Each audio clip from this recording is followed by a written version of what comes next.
ഒരു ഗ്രാമത്തിൽ ഒരു സന്യാസിയും അടുത്ത പട്ടണത്തിൽ ഒരു നർത്തകിയും ഉണ്ടായിരുന്നു. സന്യാസി ധ്യാനത്തിലും ആളുകളെ നല്ല കാര്യങ്ങൾ പഠിപ്പിക്കുന്നതിലും ശ്രദ്ധിച്ചിരുന്നു. നർത്തകി നൃത്തം ചെയ്ത് ആളുകളെ രസിപ്പിച്ചിരുന്നു. ഒരിക്കലുണ്ടായ ഭൂകമ്പത്തിൽ അവർ ഇരുവരും മരണപ്പെട്ടു. സ്വർഗ കവാടത്തിൽ അവർ എത്തി.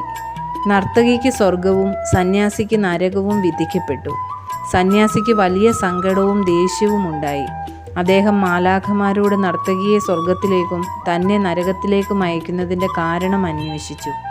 മാലാഖ പറഞ്ഞു, നർത്തകി വിശപ്പിൻ്റെ പരിഹാരത്തിനാണ് നൃത്തം ചെയ്തത്. തൻ്റെ കല അവർ ദൈവസന്നിധിയിൽ സമർപ്പിച്ചുകൊണ്ടാണ് അങ്ങനെ ചെയ്തത്. നിങ്ങൾ നല്ല കാര്യങ്ങൾ ആളുകളെ പഠിപ്പിച്ചുകൊണ്ടിരുന്നെങ്കിലും പലപ്പോഴും നിങ്ങളുടെ മനസ്സ് നർത്തകിയുടെ നൃത്തം കാണുന്നതിന് വേണ്ടി കുതിക്കുകയായിരുന്നു. പുറമേ നിങ്ങൾ നല്ല കാര്യങ്ങൾ ചെയ്തെങ്കിലും നിങ്ങളുടെ ഹൃദയം വിശുദ്ധമായിരുന്നില്ലല്ലോ. ഇവിടെ ജീവിതത്തിൻ്റെ ഒരു പരമമായ സത്യം നാം കാണുന്നു. അനേക ആളുകളും ബാഹ്യമായി വളരെ നല്ല ആളുകളാണ്. എന്നാൽ മനസ്സിൽ എന്തെല്ലാം ദുശ്ചിന്തകളും ദുരാഗ്രഹങ്ങളും ഉണ്ട് എന്നത് മറ്റാരും അറിയുന്നില്ല. അത് അവർക്കും ദൈവത്തിനും മാത്രമേ അറിയുള്ളൂ. ചിലർ പരസ്യമായി അവിശുദ്ധ ജീവിതം നയിക്കുന്നവരാവാം.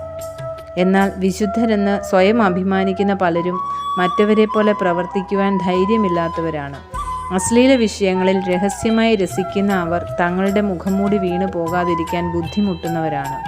നമ്മുടെ പ്രവൃത്തികൾ എങ്ങനെയുള്ളത് എന്നതിനേക്കാൾ അതിൻ്റെ പിന്നിലെ മാനസിക വികാരങ്ങളും വിചാരങ്ങളും എങ്ങനെയെന്നത് വളരെയേറെ പ്രാധാന്യമർഹിക്കുന്നു. മറ്റുള്ളവരുടെ ദുഷ്പ്രവർത്തികളെക്കുറിച്ച് കുറ്റം പറയുന്ന നാം അതേ ദുഷ്ടപ്രവർത്തികളിൽ ഹൃദയം കൊണ്ട് രസിക്കുന്നവരാകാം. ഇവിടെ പ്രവൃത്തികളേക്കാൾ നമ്മുടെ ഹൃദയം എത്രയധികം ശുദ്ധമായിരിക്കേണ്ടതാണ് എന്നോർക്കുക. ശുദ്ധ ഹൃദയമുള്ളവരായി ജീവിക്കാൻ നമുക്ക് നമ്മെ തന്നെ സമർപ്പിക്കാം.